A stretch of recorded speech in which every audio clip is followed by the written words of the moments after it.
vous avez dorénavant la possibilité de mettre en forme le message de base, donc en gras, en italique, etc. L'idéal, donc les bonnes pratiques à suivre, c'est de rappeler le prénom du chatbot, son domaine d'expertise, donc ici les ressources humaines, et ensuite donner comme exemple par quelques phrases auxquelles Marie sait répondre afin d'aiguiller au mieux l'utilisateur. Donc, dans la FAQ, on a de nouvelles fonctionnalités. La première, c'est que vous avez la possibilité d'exporter les réponses contextuelles. Donc, avec les réponses simples, vous avez également les réponses contextuelles. Ensuite, vous retrouvez ici des petits nuages qui indiquent si votre question et votre réponse sont publiées. Si le nuage est gris, c'est sans doute parce que vous avez modifié la réponse de votre question et depuis, vous n'avez pas entraîné et republié votre base de connaissances.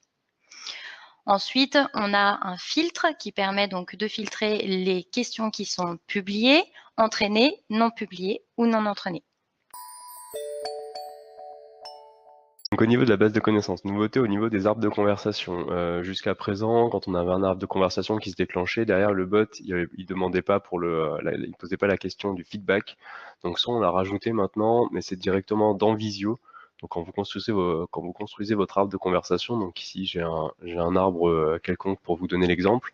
Donc on a rajouté au niveau des formes qui sont disponibles sur la plateforme, que vous pouvez télécharger dans le back-office, dans la FAQ au moment où vous choisissez arbre de conversation. Donc on a mis à jour les formes, maintenant vous avez la boîte ici feedback. Donc feedback que vous allez simplement prendre, faire glisser, ça vous avez l'habitude. Et après derrière, il n'y a rien à rajouter. Donc c'est simplement, vous allez relier derrière avec les relations comme vous connaissez, les questions qui doivent amener à la question, enfin les bot messages ici ou autres qui doivent amener derrière au feedback. Donc on les relie tout simplement, ça vous savez.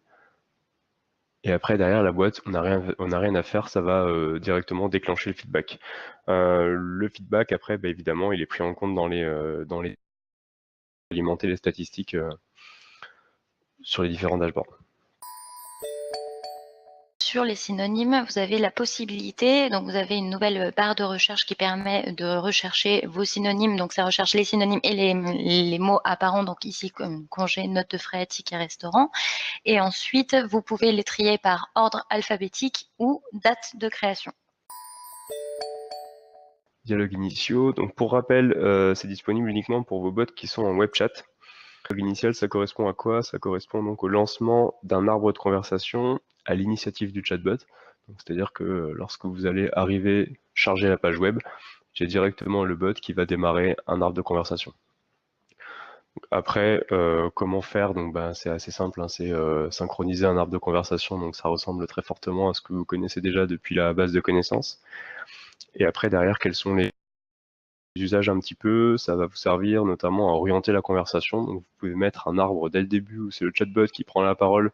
Alors, il va se présenter, mais aussi il va pouvoir donner, par exemple, les questions qu'on lui pose le plus souvent. Et après, évidemment, en fonction du choix de l'utilisateur, donner les réponses associées.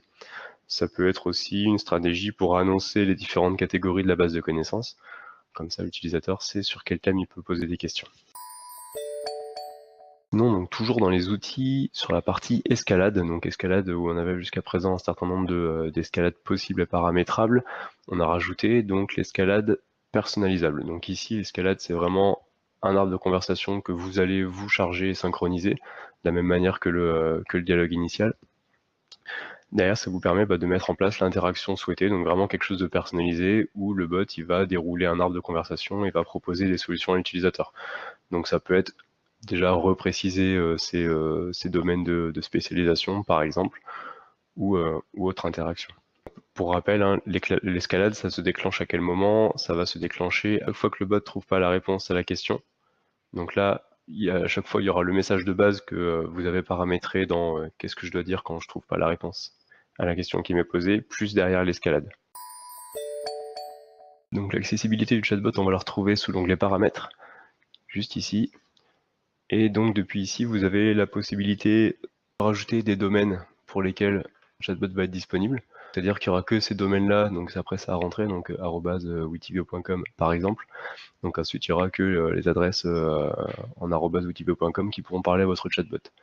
Donc ça vous servir à restreindre l'accès si vous voulez que le bot soit pas accessible depuis l'extérieur.